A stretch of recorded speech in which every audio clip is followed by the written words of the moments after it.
Today I'm going to be making a Versailles planter identical to the one that you see beside me there. They're actually pretty straightforward to make, these planters. You can obviously buy them at garden centres or in shops, but you don't tend to find them as heavy duty as this one.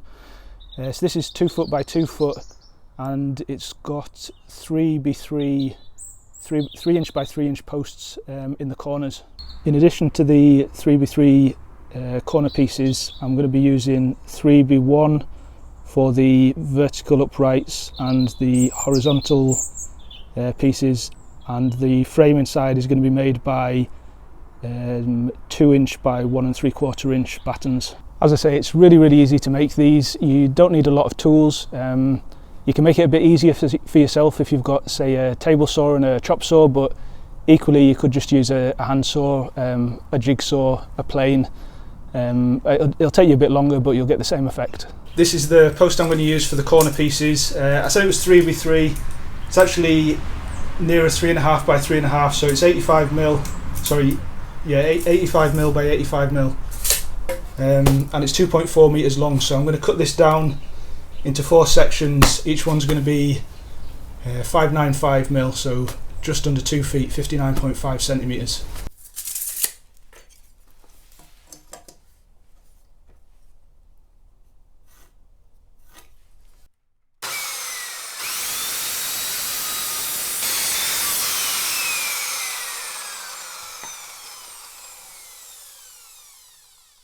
Right, I've got my 4 corner pieces cut. These are decking posts, by the way. They're a little bit better quality than say fence posts, and yeah, they give a much better finish. Most of the timber's just rough sawn treated timber that I'm using, but these, I think these have been planed smooth, so the corner pieces are actually quite nice. All of the cuts I'm making are on a chop saw, which makes life a lot easier. As I say, you could use a hand saw or a jigsaw, it'll just take a little bit longer. The next thing I'm going to do is sort of taper off the edges just to give it a kind of rounded effect at the top. And again, I'm going to use the chop saw, just set at an angle, but you could equally just, saw through at an angle with a hand saw. So that's pretty much the effect that I'm going for here. Literally just taking the edge off with 4 cuts, 1 on each side. And it just makes it look a bit more, a bit neater. And eventually these are going to be finished with acorns on the top. Now we've got the corner pieces, the next job is to make these side panels. If you look closely at the vertical pieces, they've got the edges chamfered off, which just gives it a bit of a nicer effect. And the way to do that is, I'm going to use a table saw. You can see on this piece it literally is just taking the edges off just very slightly. I run it through a table saw, but you could equally just either sand them off with a piece of sandpaper and a block, or plane them off. It'd be really easy to plane them off. As I say, the way I've done it is using a table saw. I've just set it up with you can see the blade is at an angle, so I've just set it so that when the timber runs through, it literally just nicks the edge off, and gives the same effect that you would get if you just ran a plane along the edge. It's just a bit quicker on a table saw.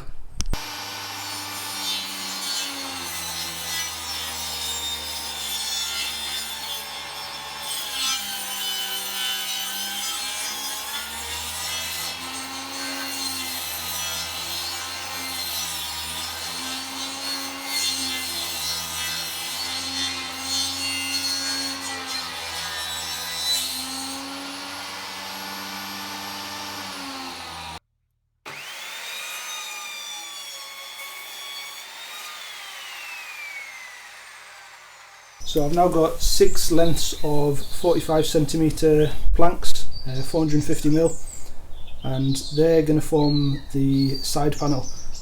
So I'm going to flip them over and attach them from the back. Right, I'll see if I can explain to you how I'm going to put this side piece together. I've got my 6 battens here which are going to form the bulk of the side panel, and I've turned them upside down. I've measured the distance across them and cut out another piece for the bottom and one for the top, and I've also cut out 2 I think these are 1.5 by 2 inches. Yeah, so they're pretty much 48mm by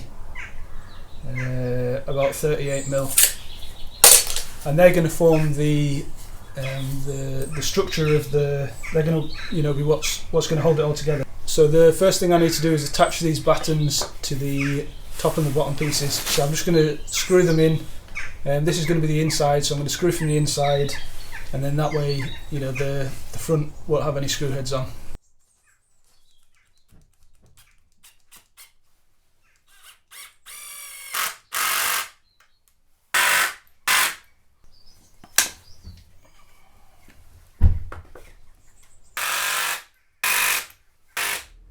So that's really straightforward. I've got my framework now. The 1.5 by 2 inch pieces are attached that way, so the longer edge is that edge there. So that's 2 inches, and that's sort of 1.5 inches. So now I've got one at each end, and I'm going to put my battens onto the lip like that, and then fill in the rest.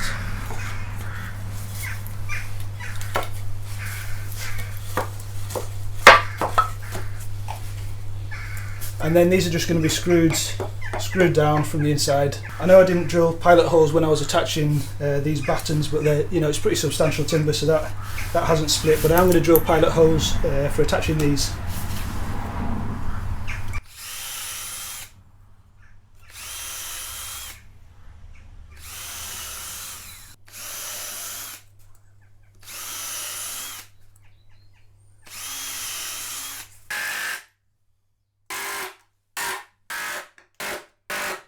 So that's the first side panel put together.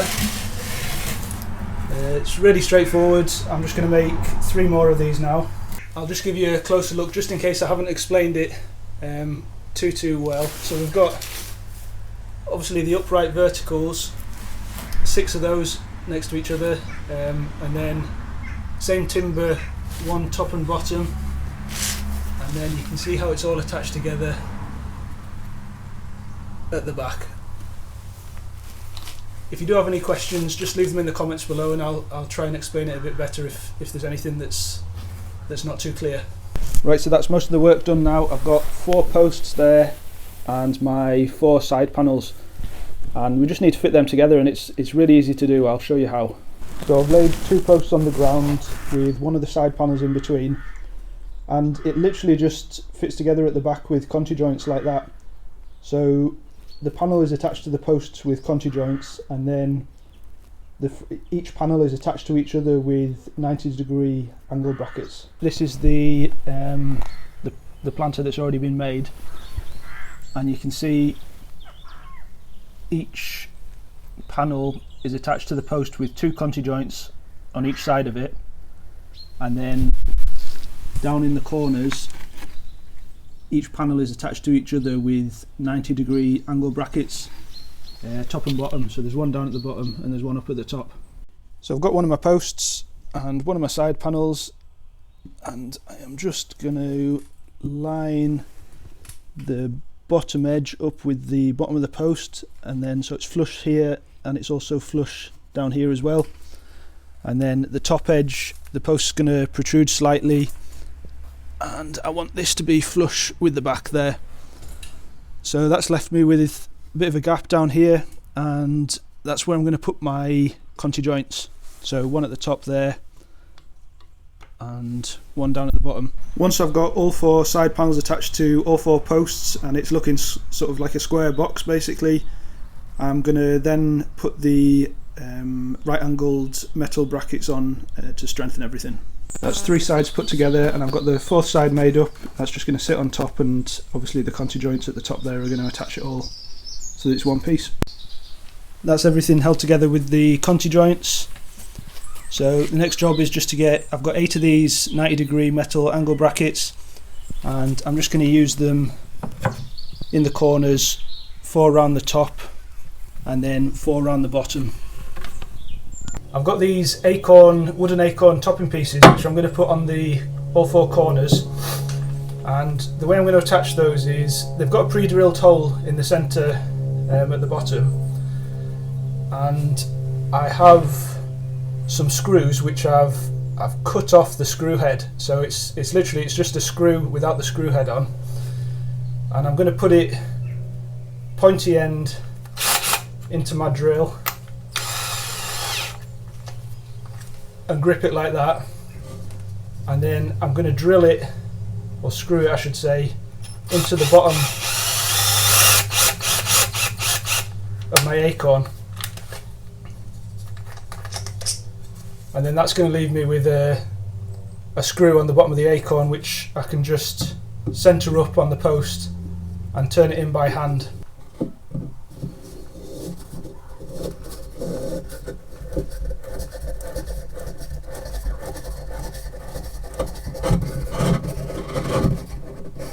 Okay, so that's all four acorns in place on the corners.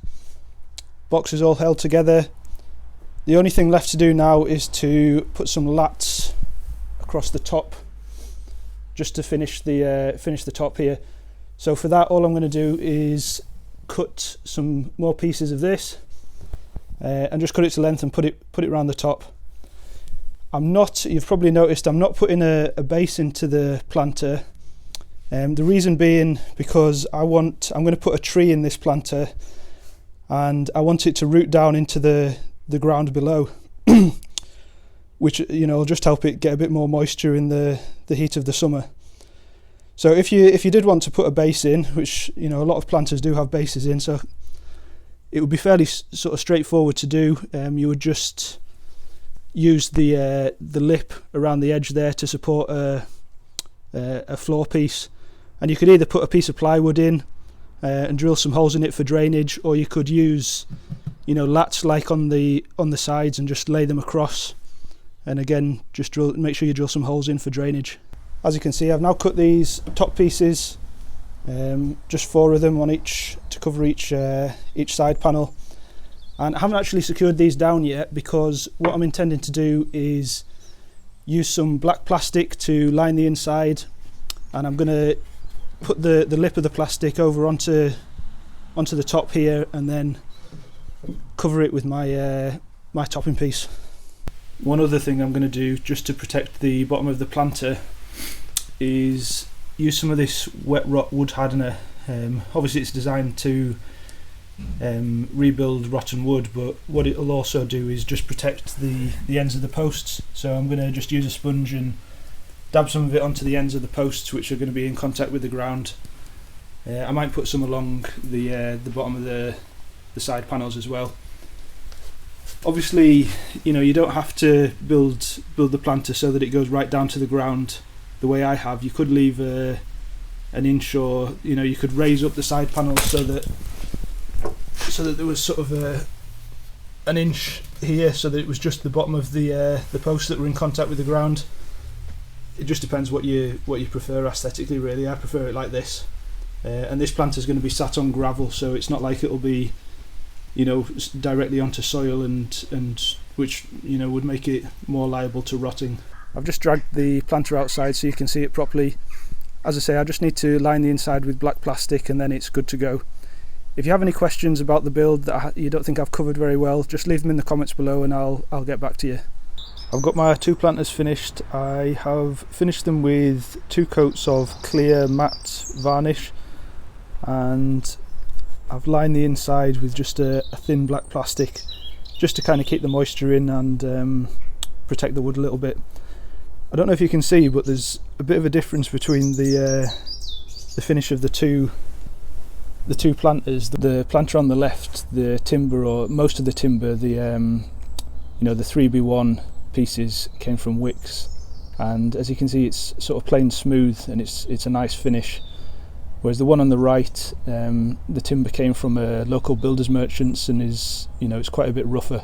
So that's just something to consider if you were going to make one of these yourself. The finish is quite a bit better on the wicks timber than the builders merchant timber. You could, like, you know, I could have sanded the rougher timber, and I'm sure it would have come up quite similar to this.